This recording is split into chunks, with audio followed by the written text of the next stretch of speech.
Meditation mysteries में आप सभी का स्वागत है। दोस्तों, हम आपके लिए वीडियोस लाते हैं ताकि आप उसको अंत तक ज़रूर देखें।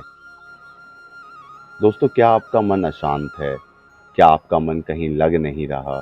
आप पूरे दिन परेशान रहते हैं या फिर एक अशांति का माहौल आपके चारों ओर होता है? तो आज का वीडियो आपके लिए है।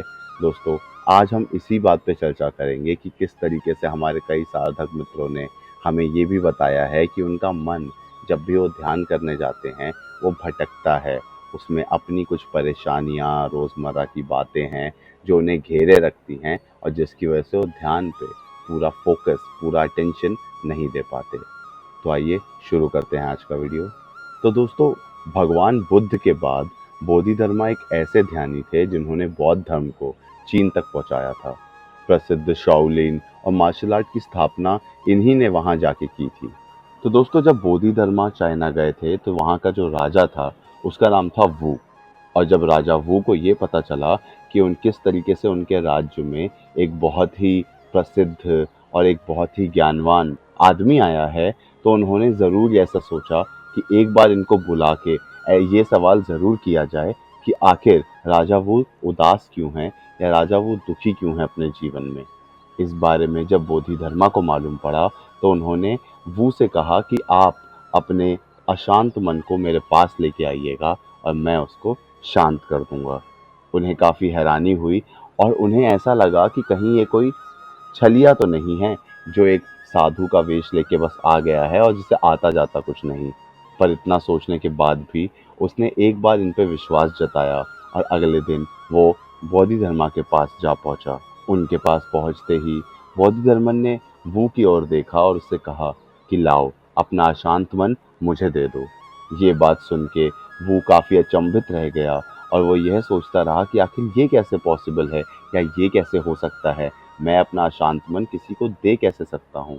थोड़ी देर जब दोनों ही शांत बैठे रहे तो उसके बाद बोधिधर्मन ने फिर से वू से कहा कि एक काम करो, जाओ कल आना और कल अपना अशांत मन ज़रूर लेके आना।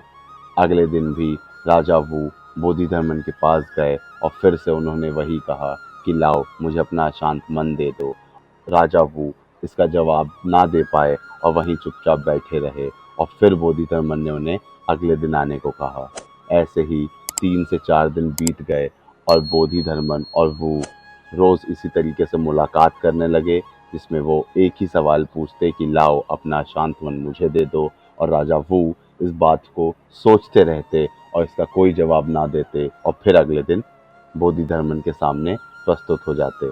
अब ये इतनी बार हो गया था कि राजा वू का भी सब्र ठहर ना सका और उन्होंने इस बार तय कर लिया कि इस बार बोधिधर्मन से वो मिलेंगे और उनसे इस बात का राज जान के ही रहेंगे। दोस्तों, फिर से जैसे ही वो बोधिधर्मन के पास पहुंचे, उन्होंने फिर से वही सवाल सुना कि लाओ, अपना अशांत मन मुझे दे दो। इस बार राजा वू ने बस एक काम किया। उन्होंने एक लंबी सांस ली, आंखें बंद की और एक बार कोशिश की कि वो कहना क्या चाहते हैं या ये क्या हो रहा है उस बात को समझने की। उन्होंने ध्यान लगाया और ध्यान लगाते ही उनके आसपास की जितनी भी जो छोटी-मोटी चिंताएँ थीं या फिर जो बातें थी जो उनको ध्यान लगाने में विफलता कर रही थीं, वो सारी बातें, वो सारे सवाल, वो सिर्फ गुम होते गए और अंत में राजा वू को ये समझ में आया कि आखिर इस बात का मतलब क्या था और बोधिधर्मन जो कि खुद इतने बड़े संत हैं, जो खुद इतने बड़े ध्यानी हैं, वो राजा वू से क्या कहना चाहते थे। राजा वू ने इसके बाद जैसे ही आंखें खोली, बोधिधर्मन ने राजा वू को देखा और ये बोला कि क्यों, बताओ, अब समझ में आया। वू ने कहा कि मेरे अंदर जो मेरा अशांत मन है वो मेरे ख्याल हैं, और जैसे ही मैं अपने ख्यालों को रोक दूंगा, मेरा अशांत मन भी शांत हो जाएगा।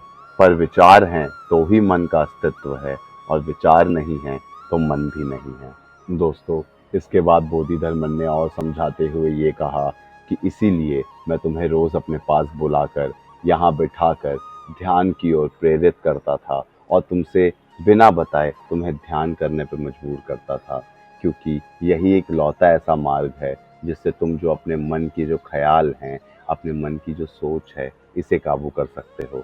दोस्तों, आप भी एक बार ध्यान को अपने जीवन में ज़रूर शामिल कीजिए, ध्यान के बारे में सीखिए, उसे अपने जीवन में लाइए और कुछ दिन इसकी रोज़ बिना किसी ब्रेक के प्रैक्टिस कीजिए। आपको आपके जीवन में एक साफ अंतर समझ में आएगा।